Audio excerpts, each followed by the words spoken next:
Hello বন্ধুরা, বেদের মেয়ে জ্যোৎস্না সিরিয়াল শেষ হতে চললো। হ্যাঁ বন্ধুরা, আমরা আজকের পর্বে এটাই জানতে পারবো যে বেদের মেয়ে জ্যোৎস্না সিরিয়াল লাস্ট সিন কিভাবে এলো এবং কিভাবে ওরা সমাপ্তি করলো। তো বন্ধুরা, ভিডিওটা কারা কারা দেখতে চাও বা জানতে চাও, স্কিপ না করে পুরোপুরি দেখতে থাকো।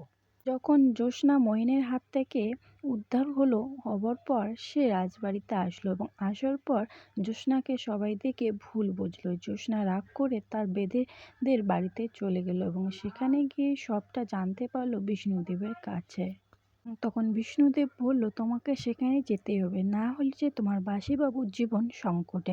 ওই কালনাগিনী ইচ্ছাধারী, সে যে তোমার বাসিবাবুকে মেরে ফেলবে। এটা শোনার পর জ্যোৎস্না চমকে উঠল এবং জ্যোৎস্না বলতে থাকলো, আমাকে কি করতে হবে আপনি শুধু বলে যান। তারপরে বিষ্ণুদেব বাঁশি হাতে তুলে দিল এবং বলল, এই বিন তুমি গিয়ে সেখানে বাজাবে, তাহলেই সবটা প্রমাণ হয়ে যাবে। তুমি যদি সেই বিন বাজিয়ে সেই নাগিনকে বশ করতে পারো এবং নাগমণি উদ্ধার করে একসাথে জোড়া করতে পারো ভাঙা নাগমণি, তাহলেই সেই মোহিনী শেষ হয়ে যাবে। এটা শোনার পর তৎক্ষণাৎ সিদ্ধান্ত নিল জ্যোৎস্না যে সেখানে যাবে গিয়ে এবং বিয়ে আটকাবে, তার বাসিবাবুকে সেই কালনাগিনীর হাত থেকে বাঁচাবে।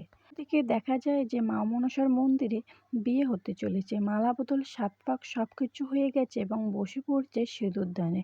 তার সেখানে চলে গেল জ্যোৎস্না এবং জ্যোৎস্না যাওয়ার সিঁদুরদানের আগেই সে বিন বাজাতে চালু হলো। সেই বিনের আওয়াজ শুনে যেন নাগিন চমকে উঠল এবং নাগিন তার মাথা ঠিক করতে পারলো না। শেষমেশ জ্যোৎস্নার সামনে এলো, আসার পর আবারও যখন বিন বাজাতেই লাগলো, সেই নাগিন তার সাপ রূপে ধারণ করলো, করার পর সেই অগ্নিকে মারতে গেল। কিন্তু সেখানে যে জ্যোৎস্না আছে বেদিনী, সেই জ্যোৎস্নায় গিয়ে তার বাসিবাবুকে বাঁচিয়ে সবটা প্রমাণ করে দিল। তারপরে বিষ্ণুদেবের আদেশে সেই কালনাগিনীকে বাক্সয় বন্দি করে দুজনেই গেল নাগমণি উদ্ধার করতে। অন্যদিকে গেল জ্যোৎস্না, আর একদিকে গেল সেই বাসিবাবু জ্যোৎস্না, মানে রাজকুমার বিক্রম। দেওয়ার পর দুজনেই যেন পেয়ে গেল সেই ভাঙা নাগমণি। কিন্তু মোহিনী তো থামার নয়, মোহিনী সব কিছু মায়া আয়নায় দেখতে পারছে এবং যেই না সেই নাগমণি উদ্ধার করলো, মোহিনী তেমনি তাদের সামনে এলো এবং আসার পর বলতে লাগলো, তোমরা তো নাগমণি পেয়ে গেছো, কিন্তু তোমাদের কে বাঁচাবে? আমি তোমাদের আজকে মেরে সেই নাগমণি নিয়ে নেব। যেই বেদিনী জ্যোৎস্নাকে মোহিনী ছোবল মারতে যাবে, সেখানে চলে আসে বিষ্ণুদেব এবং আসার পর মোহিনীকে আঘাত করে সেখান থেকে সরিয়ে দেয়।